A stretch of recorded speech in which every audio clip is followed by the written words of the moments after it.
Muchísimo, claro. Sí. ¿Sí? Uno diría, no, yo soy muy diferente a esa persona. Uno a lo mejor ve a la vecina chusmera que habla de todo el mundo, que dice que tiene la lengua más larga que una alfombra.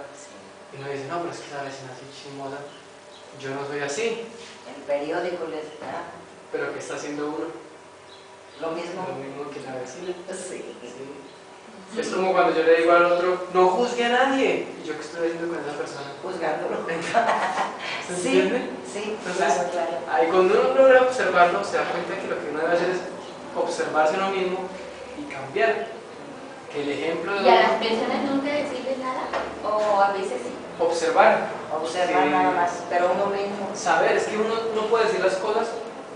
Yo puedo estar enojado con ustedes. Solamente si le piden que les diga un consejo, si no, no. No, es que uno tiene que ser objetivo y consciente. Por ejemplo, me peleo con mi pareja, con mi esposo o con mi hijo. ¿Por qué? Porque no lava los platos. ¿Cuál es el problema? Que el muchacho o la muchacha no lava los platos. Entonces yo le puedo decir a mi hijo, o a mi esposo, o a la persona que no lava los platos, que lave los platos. Pero ¿cómo le digo a esa persona que los lave? ¿De qué manera? De esta manera se lo dice uno. Pero es que usted es un desordenado y no lava los platos y yo soy su empleada de servicio y usted que se cree. Entonces, ahí el que está hablando, ¿quién es? El yo de la ira. Sí. Entonces, ¿qué pasa cuando una persona recibe ira? Pues da ira. Porque la otra persona dice, no, yo qué voy a dejar de mi mamá. ¿Quién es mi mamá para venir a decirme lo que tengo que hacer o lo que no? Entonces, doy de lo que me están dando. Pero si yo le puedo decir a esa persona, mire, tiene que lavar los platos de esta manera. Si la persona no entiende, buscar de otra manera. Cuando una persona tiene un objetivo, encuentra un medio para llegar al objetivo. Pero cuando una persona no tiene un objetivo, encuentra una excusa para no hacerlo. ¿Se entiende? Entonces, quiero levantarme todos los días temprano. Si yo quiero eso, busco un medio, pongo el reloj lejos para tener que pararme a buscarlo, le pido a los santos que me despierten, dejo algo invento. Pero si yo no quiero levantarme temprano, pues digo, no, es que tenía el relojito cerca y la noticia apagó, no, es que estaba muy cansado, no, es que busco excusas. Pero entonces si uno realmente quiere las cosas, busca el medio para llegar a ellas. Comprendiendo esto, entonces veremos de que la base, como siempre repetimos, es aprender a observar, porque no hay una fórmula para despertar la conciencia, no hay una fórmula para saber qué es la conciencia, quiero decir. No hay una forma que uno diga, no, la conciencia es así, ya sabes, y es hablar esto y esto no hablarlo, no. Sino que si vos observas, en el momento que está aflorando el defecto, sabes qué es lo que tenés que decir ante la situación y cómo decirlo. Entonces cuando uno puede ver eso, ve lo que tiene que decir en el momento justo.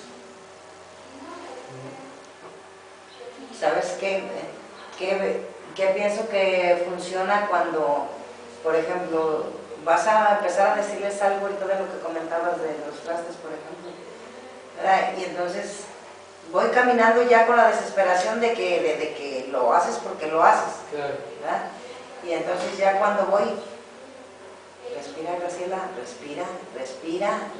respira. Para cuando ya llego con la persona, digo, oye, es que no friegues, necesito que me ayudes, tú sabes que yo no tengo tiempo, esto, lo otro, aquello. Pero ya no llegué con toda esa carga de cosas. Exactamente. Y entonces, está bien, mami, yo te ayudo. Es que las cosas como son, ¿Sí? Mejores que se les digan a uno, por las buenas o por las malas. ¿A ustedes les gusta que les digan las cosas a las malas? No, a mí no. lógico que no. A nadie les gusta. Entonces, ¿qué pasa cuando uno le dice las cosas malas? Pues uno se pone enojado. Sí. Pero cuando uno las dice, ahí uno tiene la razón. Sí. ¿Se entiende? Entonces, ahí encontramos una enseñanza que dejó un maestro. No hagas a otros lo que no quieras que te hagan. Exacto. Y antes de ver la viga en el ojo ajeno, observa la paja de perdón esa vez. Sí. Antes de ver la paja en el ojo ajeno, mira la viga que tienes en el tuyo. Sí. Cuando uno logra, antes de ver al otro, verse uno mismo, aprende a tener control sobre sí mismo. Estábamos con un compañero esperando un documento y no nos querían atender. Y entraba todo el mundo y salía. De esas veces que uno va a reclamar algo y uno ve que entra todo el mundo y que a todo el mundo lo atienden y que uno está ahí sentado y se siente uno con esa impotencia de decir, pero es que estos funcionarios públicos hay que matarlos. Sí. ¿Les ha pasado, supongo? Sí, claro. Entonces, estábamos en una situación y una empleada estaba hablando por teléfono, trataba muy mal a la gente, pero hizo una llamada y habló muy amable con esa persona. Entonces, el compañero con el que yo iba dijo un comentario: no, pues dame tu número telefónico, yo te llamo y te digo cosas lindas para que me atiendas bien. Se lo dijo a manera de gracia, no con ánimo de ofenderla. Sí. La señora se quedó pensando, le dio risa, se quedó pensando y se iba a ir a almorzar. Dijo: no, venga, no se atiendo. Pero fíjense que esa situación generó otra. Sí. Pero si yo le digo: no, es que usted me tiene que atender por esto, por lo otro, porque usted es una funcionaria pública y yo le estoy dando su sueldo y Sí. pues claro, la señora me da dos cachetadas Claro, y se va a y menos almorzar te atiende. y no me atiende. Entonces, si yo logro hablar con conciencia, descubro qué es lo que tengo que emplear en el momento para hacer. Que a lo mejor puede ser fuerte en un momento, a lo mejor en otro momento es ser un poco más blando. Cada quien va a ir viendo en el grado de observación que pueda llegar a tener. Cada uno.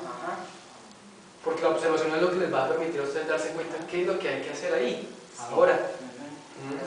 Entonces, si uno descubre esta parte, se da cuenta en qué parte de su país psicológico se encuentra.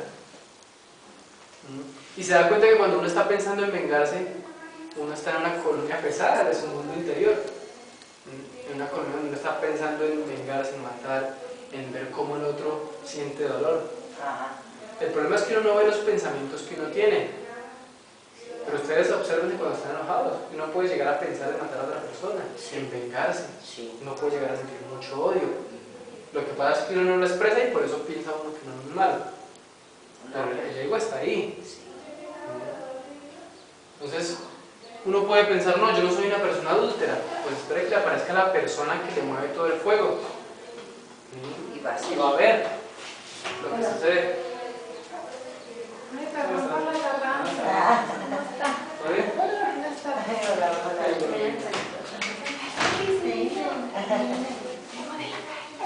Vengo de la calle. Y entonces, pues, si uno logra entender que así como es afuera, es adentro, aprende a ver que todas las situaciones que le pasan a uno en la existencia son tan solo un reflejo de lo que uno tiene internamente. Entonces ahí es donde uno dice que uno atrae lo que uno tiene adentro. Sucede el caso de una persona que siempre el empleado lo tiraniza, siempre le toca tener el papel de víctima. Entonces la esposa lo trata mal o el esposo la trata mal, en el trabajo la humillan, los familiares siempre la vieron como la oveja negra, ¿sí? O la persona rara. Siempre tuvo ese papel de víctima. Y la persona dice: ¿pero por qué? Y exactamente esa pregunta te iba a hacer. ¿Pero por qué llegan a eso, o sea, a eso? Justamente, ¿cómo entraría una tuerca en un tornillo que no es el que le corresponde? No podría entrar. O sea que si una situación se da en la vida de uno, es porque uno es parte y forma esa situación. Por ejemplo, yo digo: no, pero es que yo siempre tengo el papel de que me humillen, de me traten mal. ¿Por qué? ¿El problema es el otro? Si yo digo sí, entonces me creo bueno y no puedo ver el cambio. Pero si yo me observo y digo: ¿por qué siempre me ven la cara de tarugo? Como dirían en tierras sureñas, de boludo. ¿Por qué? Y se empieza uno a observar y se da cuenta: es que yo pongo una posición dócil. Y si yo pongo una posición dócil, entonces ¿qué pasa? Pues me pasan por arriba. Porque la posición que tengo es dócil. Y si me empiezo a preguntar: ¿y por qué pongo esa posición dócil? Me voy a dar cuenta que a lo mejor lo hago por quedar bien, porque nadie me critique, porque me vean como una persona buena. Entonces se cuenta que detrás de eso que uno considera que podría llegar a ser bueno, en realidad hay una injusticia con uno mismo. Entonces uno puede considerar que una situación es buena por la intención con la que uno la lleva, y sin embargo la realidad puede ser otra. El chiste es cuestionarnos para que nos llegue la respuesta. Cuestionarnos sin dejar ir mucho la mente. Me explico. Por ejemplo, me robaron. empieza a salir la cabeza a pensar, no, pero es que estos ladrones y ahora qué voy a hacer y a quién voy a llamar y cómo voy a ir para la casa.